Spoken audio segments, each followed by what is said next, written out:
بسم اللہ الرحمن الرحیم والذین کفروا بعضهم اولیاء بعض الا تفعلوه تکن فتنة فی الارض وفساد کبیر والذین آمنوا وہاجروا وجاہدوا فی سبیل اللہ والذین آووا ونصروا اولئک هم المؤمنون حقا لهم مغفرۃ ورزق کریم والذین آمنوا من بعد وہاجروا وجاہدوا معکم فاولئک منکم وأولو الأرحام بعضهم أولى ببعض في كتاب الله إن الله بكل شيء علیم. صدق اللہ. عزیز ساتھیو، تمام حمد و ثنا، تعریف و توصیف اس رحیم و کریم رب کے لیے جس کا رحم اور کرم ہر سو وسیع. یہ اس کا رحم اور کرم ہے کہ ہم اس کی بارگاہ میں اس کی کتاب کو سیکھنے اور سمجھنے کے لیے اکٹھے ہوئے. اس کے بعد لاکھوں کروڑوں درود و سلام اس نبی مہرباں پر جنہوں نے اللہ رب العزت سے حق کو پا کر ہم تک حق پہنچانے کا حق ادا کر دیا. عزیز ساتھیو، 10واں پارہ ہے، سورہ انفال ہے، اور سورہ انفال کی ہم نے 72 آیات پڑھ لی. گزشتہ آیات بینات میں ہم یہ پڑھ اور سن آئے کہ اللہ رب العزت نے فرمایا کہ دیکھو، اگر تم خیانت دوبارہ کرو گے، میدان بدر کا پس منظر ہے اور قیدی پکڑے گئے ہیں، ان سے فدیہ دیا جا رہا ہے اور بعض لوگ فدیہ دینے سے کس مسا رہے ہیں. اس موقع پر اللہ کہہ رہے ہیں دیکھو، اگر تم سچے ہو، چاہتے ہو کہ یہ نہ ہو، تو آئندہ تمہیں اللہ جو دے رہے اس سے بڑھا کر دے گا، اللہ تمہیں معاف بھی کر دے گا. اور دوسری بات یہ ہے کہ یہ خیانت تم نے پہلی دفعہ نہیں کی ہے. جب بھی تم خیانت کرو گے تمہارے ساتھ ایسا ہی ہوگا. تم نے پہلی بھی خیانت کی تھی، میں نے بتایا تھا حضرت ابو طالب نے اہل قریش سے یہ معاہدہ کیا تھا، یہ وعدہ لیا تھا کہ میرے بھتیجے محمد کا خیال رکھا جائے گا صلی اللہ علیہ وسلم، لیکن انہوں نے اس کی جو ہے خیانت کی. اللہ نے کہا خیانت کی تو اللہ نے تمہیں ان کے حوالے کر دیا. اہل ایمان سے فرمایا کہ 5 بنیادیں ہیں جو مومنوں کی، اہل ایمان کی متحد ہونے کی: ایمان، اور اس کے بعد ہجرت اور پناہ اور نصرت، اور اس طریقے سے جہاد. یہ بتایا کہ 5 چیزیں ایسی ہیں جس سے یہ امت بنے گی اور اکٹھی ہوگی. اس سے پہلے برادری ازم تھا، قوموں کے نام پر اکٹھے ہوتے تھے، قومیت کے نام پر لڑتے ہوتے کرتے تھے. اب ان آیات میں بتایا کہ ایسا نہیں. پھر ساتھ ہی بتایا کہ اگر تم سے مدد طلب کریں وہ لوگ جو ابھی تک ہجرت کر کے نہیں آئے ہیں، تو تم پر ضروری ہے، فرض ہے کہ ان کی انصاف، ان کی مدد کرو، ان کے مشکل حالات کے اندر ان کی ہیلپ کرو. لیکن اگر اس قوم سے تمہارا معاہدہ ہو چکا ہے پھر تم معاہدے کی پابندی کرو. اللہ خوب جانتا ہے جو کچھ دیکھ رہا ہے، جو کچھ کر رہا ہے. ایسی گزشتہ آیات آج کا سبق آیت نمبر 73 سے شروع ہوتا ہے. یقین میں اللہ رب العزت نے کیا احکامات بتائے. فرمایا اعوذ باللہ من الشیطان الرجیم والذین کفروا، اور وہ لوگ جن لوگوں نے کفر کیا ہے، بعضهم اولیاء بعض، یہی ایک دوسرے کے دوست اور ساتھی ہیں. الا تفعلوا، یہ تم نہ کرو، تکن، تم اگر تم یہ کرو گے، تکن فتنۃ فی الارض وفساد کبیر، زمین میں فتنہ و فساد پھیل جائے گا. اگر تم وہ کرو گے تو یہ کافر کر رہے ہیں. یہاں ایک اہم بات سمجھا دی گئی اس آیت کے اندر اللہ رب العزت نے کہ دیکھو تمہیں ایسا نہیں کرنا ہے. وہ برادری ازم کی بنیاد پر کھڑے ہیں، تمہیں برادری ازم کی بنیاد پر نہیں لڑنا ہے. تمہیں اس بنیادی باتوں پر، ایمان، ہجرت، نصرت اور جہاد، یہ بنیادی چیزیں ہیں، ان پر تمہیں اکٹھے ہونا ہے. اسی بنیاد پر تمہاری برادری بنے گی. اگر تم کفار کی طرح وہی حرکت کرو گے، برادری ازم کی بنیاد پر کھڑے ہوگے، تو پھر یہ معاملہ فساد کی طرف چلا جائے گا. اور حقیقت حال بھی یہ ہے، کفار کے ہاں آپس کے اندر کتنے اختلافات ہیں اس وقت دنیا کے اندر۔ یہودی اور عیسائیوں کا اگر ہم اختلافات دیکھیں، سب سے بڑے اختلاف ان کے اندر ہے۔ یہودی نعوذ باللہ استغفر اللہ مریم علیہ السلام پر رقیق الزامات لگاتے ہیں، اور عیسیٰ علیہ السلام کے بارے میں انتہائی گھٹیا ذہن رکھتے ہیں۔ اس کے باوجود آج ان کا سرپرست یہودیوں کا عیسائی ہے، اور سرپرست نہ صرف سرپرست ہیں بلکہ سارے وسائل مسلمانوں کے خلاف مہیا کر رہے ہیں، اور یہ سارے کافر ہیں۔ آپ دیکھ لیجیے چڑیا گھر ہر شہر کے اندر کیوں بنایا گیا ہے؟ چڑیا گھر کا مقصد یہ ہے کہ جو اندر جانور ہیں ان کے حقوق کے لیے لوگوں کے دماغوں کے اندر شعور بیدار کیا جائے۔ سب سے پہلے زو اور چڑیا گھر کا تصور یورپ اور مغرب نے اس لیے دیا تھا تاکہ ان جانوروں کے حقوق کے لیے کچھ نہ کچھ جدوجہد کی جائے۔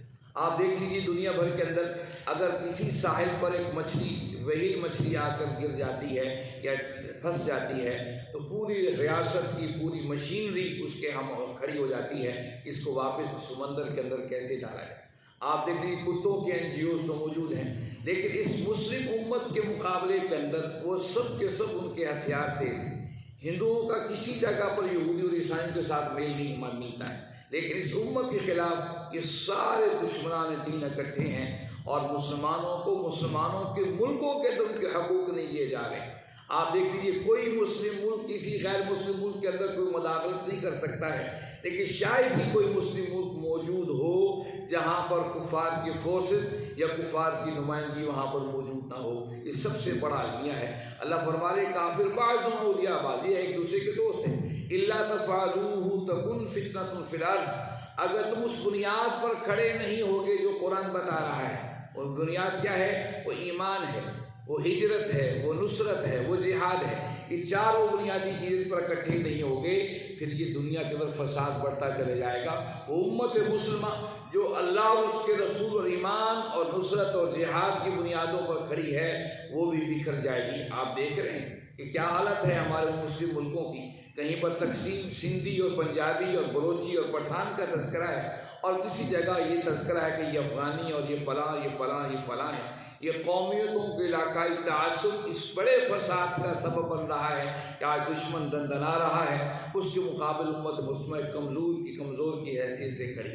آگے فرمایا والذین آمنوا، جو لوگ ایمان لائے، وہاجروا ہجرت کی، وجاہدوا اور جہاد کیا، فی سبیل اللہ اللہ کے راستے میں، والذین وہ لوگ جنہوں نے آووا ٹھکانہ دیا، ونصروا ان کی مدد کی، اولئک هم المؤمنون حقا، یہی سچے مومن ہیں، لہم مغفرۃ ورزق کریم، ان کے لیے مغفرت اور پاکیزہ رزق۔ ایک بات، یہ آیت تو صحابہ کی عظمتوں کو واضح بتا رہی ہے۔ آج ہمارے ہاں بڑا اختلاف پایا جاتا ہے، فلاں صاحب تھے اور فلاں بعد میں تھے، فلاں پہلے تھے۔ یہ آیت بتا رہی ہے کہ تم دنیا کے اندر رہ کر کسی صحابی رسول پر انگلی نہیں اٹھا سکتے، خواہ وہ کسی حالت کے اندر دنیا سے رخصت ہو گئے، کہیں پر بھی رخصت ہو گئے۔ تو قرآن کہہ رہا ہے والذین آمنوا، جو لوگ ایمان لائے، وہاجروا ہجرت کی، وجاہدوا اللہ کے دین کے غلبے کی جدوجہد کی، فی سبیل اللہ اللہ کے راستے میں، خواہ وہ جدوجہد جو تھی وہ زبان سے تھی یا قلم سے تھی یا تلوار سے تھی۔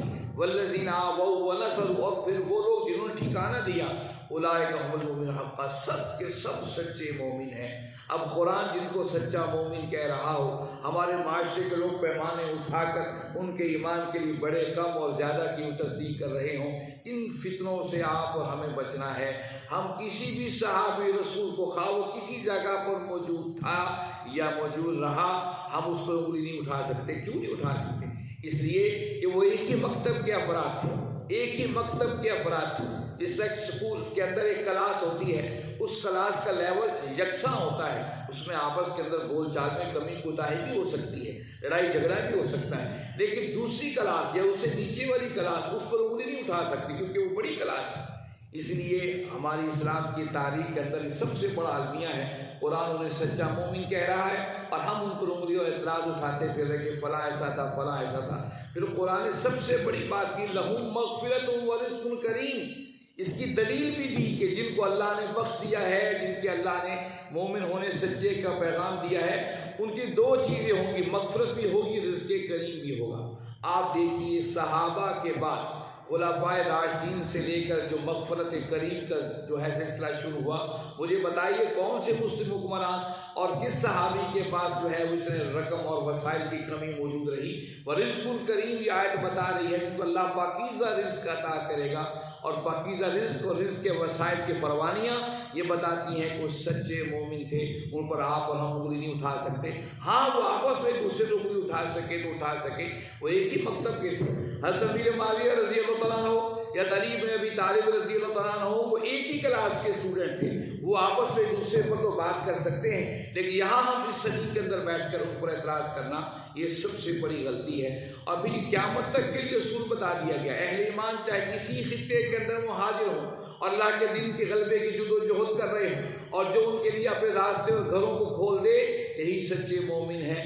لیکن افسوس کہ ہم نے اتنے سالوں سال مہاجروں کو پناہ دینے کے بعد یک جنبش قلم انہیں یہاں سے نکل جانے کا حکم دیا، اور کئی کی کہانیاں آج بھی سوشل میڈیا پر موجود ہیں جو کس قسم پوچھی کی حالت کے اندر اس ملک کے خداداد کو چھوڑ کر ان اپنے علاقوں کے اندر واپس چلے گئے۔ بہرحال فلہم مغفرۃ ورزق کریم، لوگ کہتے ہیں کہ مہاجر آ گئے، یہ وسائل کہاں سے آئیں گے؟ مدینہ کی سرزمین سب سے بڑی مثال ہے، ایک بڑی تعداد مہاجرین کی مکہ سے مدینہ کے اندر آئی، مدینہ کے لوگوں کو پکار جانا چاہیے تھا کہ وسائل کی کمی ہے، یہ مہاجر کہاں سے آ گئے؟ اے محمد کریم صلی اللہ علیہ وسلم، آپ کہتے ہیں انہیں اپنا وارث بنائیے، اپنے جائیداد میں حصے دار بنائیے، یہ کیسے ممکن ہو سکتا ہے؟ تو باہر سے آئے ہوئے ہیں، ہمارے اپنے وسائل پورے نہیں ہو رہے ہیں۔ اللہ بتاتے ہیں جو بھی مہاجرین کو پناہ دے گا، وہ مہاجر جو اللہ اور اس کے رسول کے حکم کے مطابق ہجرت کر کے آئیں، اللہ مغفرت بھی دے گا، انہیں معاف بھی کر دے گا اور پاکیزہ رزق بھی دے گا۔ آپ پاکستان کی مثال لے لیجیے، جس وقت پارٹیشن ہوئی ہے، کتنی بڑی تعداد انڈیا سے مہاجرین کی یہاں پر پہنچی ہے۔ کیا اس دور کے اور آج کے دور کے حکمرانوں اور ملک کے اسٹیٹس کا آپ اندازہ لگا لیں، وہ دور خوشحالی کا دور تھا، جس مہاجرین کو یہاں پناہ دی جا رہی تھی، اس کے لیے ان کے لیے اپنے گھروں کے جو ہے اور اپنے سینے وا کیے جا رہے تھے۔ اس زمانے میں آپ ملک کے پاکستان کے لوگ دنیا کو قرض دے رہے تھے، دنیا کے لیے وسائل کا سبب بن رہے تھے، لیکن جب آپ اور ہم ہی نے یہاں پر اپنے اپنے فرقوں اور اپنے نسلی فسادات اور برادریزم اور قومیتزم اور صوبائیزم اور لسانیزم کو لے کر کھڑے ہوئے، آج یہ ملک جو ہے دانے دانے کا محتاج ہوتا چلا جا رہا ہے۔ اللہ کا مغفرت اور پاکیزہ رزق انہی کا حصہ ہے جو ایمان، ہجرت، نصرت اور جہاد پر قائم رہیں۔ اگلی آیت میں والذین آمنوا، جو لوگ ایمان لائے، من بعد اس کے بعد، وہاجروا ہجرت کی، وجاہدوا جہاد کیا، معکم تمہارے ساتھ، فاولئک منکم وہ بھی تمہیں میں سے ہیں، واولو الارحام، ہاں ارحام جو رحم کے رشتے ہیں، بعضهم اولیاء ببعض، یہ بعض پر بعض کو فضیلت حاصل ہے، فی کتاب اللہ، اللہ کی کتاب میں، ان اللہ بکل شیء علیم، بے شک اللہ ہر چیز کا جاننے والا ہے۔ اس آیت کے اندر دو اہم باتیں بتا دی گئی۔ یہ آخری آیت ہے سورہ انفال کی۔ ایک بات تو یہ بتا دی گئی، شروع سے ہم غزوہ بدر کے سورہ انفال سے پڑھتے چلے آ رہے ہیں، مال غنیمت کی تقسیم کس طریقے سے ہو، اس آیت سے اس سورت کا آغاز ہوا تھا۔ یسألونک عن الانفال قل الانفال للہ والرسول، کہ مال غنیمت اللہ اور اس کے رسول کا ہے۔ پھر پوری کشمکش چلتی رہی، پھر بتایا کہ مومن بدر میں کس طریقے سے پریشانیاں آئیں، کس طریقے سے آسانیاں آئیں، سارے اس کو بتایا۔ اور پوری صورت کا لب لباب یہ ہے کہ امت کا فرق آپس میں جڑا ہوا ہے، یہ مسلم ایک مسلم کے ساتھ جڑا ہوا ہے، یہ اس کی محبت دنیا سے منفرد ہے۔ اور میں نے آپ کو یاد ہو بتایا تھا، مصعب بن عمیر میدان بدر کے اندر اپنے بھائی کے ہاتھ باندھتے دیکھ کر اس مسلمان سے کہہ رہے تھے، تو میرا بھائی، اس کے ہاتھ کس کے باندھنا، اس کی ماں تو بڑی دولت والی ہے، اس سے اپنی دولت پر بڑا ہی گھمنڈ ہے۔ اور اس پر وہ قیدی کہہ رہا تھا کہ مصعب، کیا یہ زمین بدل گئی یا آسمان بدل گئے؟ یہاں پر تو قومیت کی بنیاد پر نسل در نسل جنگیں ہوا کرتی تھی، اور تم میرا ساتھ دینے کی بجائے اس کا ساتھ دے رہے ہو۔ اور وہ بتا رہے تھے کہ تم میرے بھائی نہیں، یہ میرا بھائی ہے۔ یہ پوری سورہ انفال کو پڑھنے کے بعد ایک احساس ہوتا ہے پوری امت آپس میں کیسی جڑی ہوئی ہے، ایسی یکجا ہے۔ اس لیے فرمایا کہ دیکھو جو ایمان لائے اس کے بعد میدان بدر کے بعد جو ایمان لائے، یا کسی بھی موقع پر آپ صلی اللہ علیہ وسلم کی حیات طیبہ پر ایمان طیبہ میں ایمان لائے، وہاجروا وجاہدوا، ہجرت بھی کی اور جہاد بھی کیا، معکم وہ تمہارے ساتھ ہیں، تم ان پر انگلیاں نہیں اٹھا سکتے، اعتراض نہیں کر سکتے۔ وحشی ابن حرب ہوں یا معاویہ ابن ابی سفیان ہوں یا ابو سفیان ہوں، کوئی بھی ہو، ان لوگوں نے بعد میں آ کر اللہ کے نبی صلی اللہ علیہ وسلم کے ساتھ ہجرت بھی کی اور جہاد بھی کیا ہے۔ غزوہ حنین اس بات کی مشہور و معروف مثال ہے، اس پر یہ سارے لوگ موجود تھے، وہ لوگ جن کو آج دنیا اعتراضات کی نگاہ سے دیکھتی ہے۔ اللہ نے کہا معکم، جو وہ سب کے سب تمہارے ساتھ ہیں، فاولئک منکم، اور وہ تم ہی میں سے ہیں۔ یہ بات بتانے کے بعد ایک اہم مغالطے کو واضح کر دیا اس آیت کے دوسرے حصے کے اندر۔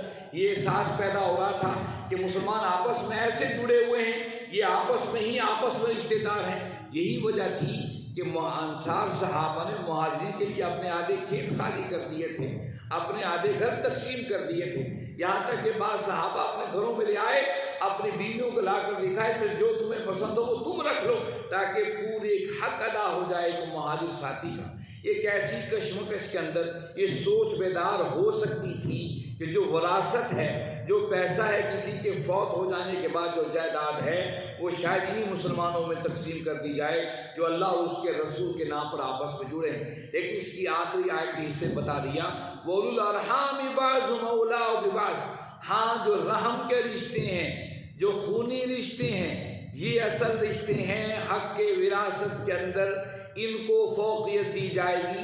کلمہ گو آپس میں مسلمان ہیں، ان کے معاملات میں جہاد ہو، نصرت ہو، کوئی معاملہ ہو، ہجرت ہو، یہ آپس میں یکجا ہیں ہوں گے۔ لیکن جب وراثت کا معاملہ آئے گا، جب کوئی شرعی معاملہ آئے گا، سب سے پہلے ان وارثوں کو دیکھا جائے گا، وہ فرد جو مسلمان موجود ہے اس کے وارثوں کے جو معاملہ ہوگا۔ بعضهم اولیٰ ببعض، بعضهم اولیٰ ببعض، اس آیت کے اندر بتا دیا کہ اصل میں وارث وہی وارث ہیں جو اس کے خونی رشتے ہیں، فی کتاب اللہ، اللہ کی کتاب میں۔ گویا کہ بتا دیا کوئی مسلمان کسی سے کتنی محبت کرتا ہو، ساری جائیداد اس کے نام کر جائے، ایسا اسلام کے اندر ہوتا، پھر اسلام میں ایک نئے فساد کا راستہ کھل جاتا۔ یہ آیت بتاتی ہے کہ احکامات اللہ رب العزت کے ہی چلیں گے۔ ان احکامات کے بغیر انسان جب اپنی مرضی سے انسانی سوچ کے ساتھ قوانین بنائے گا، اس کا حشر وہی ہوگا جو پورے عالم اسلام کے اندر اس امت مسلمہ کا ہو رہا ہے۔ ان لوگوں نے اسلام کے قوانین کے مقابلے میں اپنے مرضی کے قوانین لے کر آئے۔ آج دیکھ لیجیے ان قوانین کا حال کیا ہو رہا ہے۔ کوئی بھی قانون، یورپ کے اندر تو یہ قانون مستقل بن چکا ہے، ایک قانون اگر وہاں کی گورنمنٹ بناتی ہے اور اس کی مخالفت میں لوگ ووٹ دے دیتے ہیں، اس قانون کو بدل دیا جاتا ہے۔ اس طریقے سے بعض یورپ کے ممالک میں شراب نوشی کو قانونی درجہ دے دیا گیا ہے، زنا کو قانونی درجہ دے دیا گیا ہے، ہم جنس پرستی کو قانونی درجہ دے دیا گیا ہے۔ اس کی وجہ یہی ہے، آج وہی عذاب اور وہی سلسلہ اس امت مسلمہ کے ممالک کے اندر بھی چل پڑا ہے۔ لیکن قرآن نے اس وقت یہ فساد امت کے اندر پیدا نہ ہو، قرآن نے بتا دیا بعضهم اولیٰ ببعض۔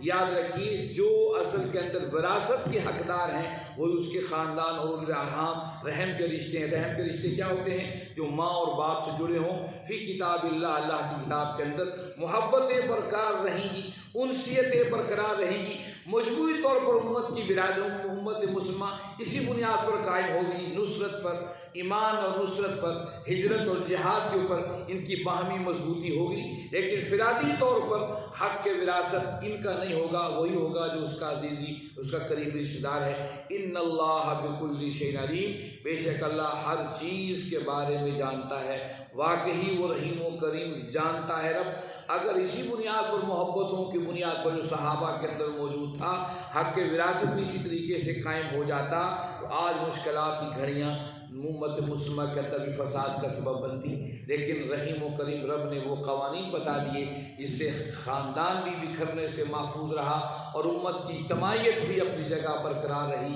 آج بھی امت مسلمہ ان بنیادوں پر واپس پلٹ آئے، پھر سے امت مسلمہ ماضی کے اوراق کو زندہ کر سکتی ہے۔ یہ قرآن کلاس کے سلسلے اسی لیے ہیں، ہم آئیے ہم قرآن کے نزدیک آئیں، قرآن سے اپنے دل کی شفا، اپنے روح کی شفا حاصل کریں تاکہ ہمارے معاشرے خیر کے راہی بن سکیں۔ اللہ رب العزت سے دعا ہے اللہ رب العزت آپ اور ہم سب کو سمجھنے اور اس پر عمل کرنے کی توفیق عطا فرمائیں۔ وآخر دعوانا الحمد للہ رب العالمین، والصلاة والسلام علی سید المرسلین۔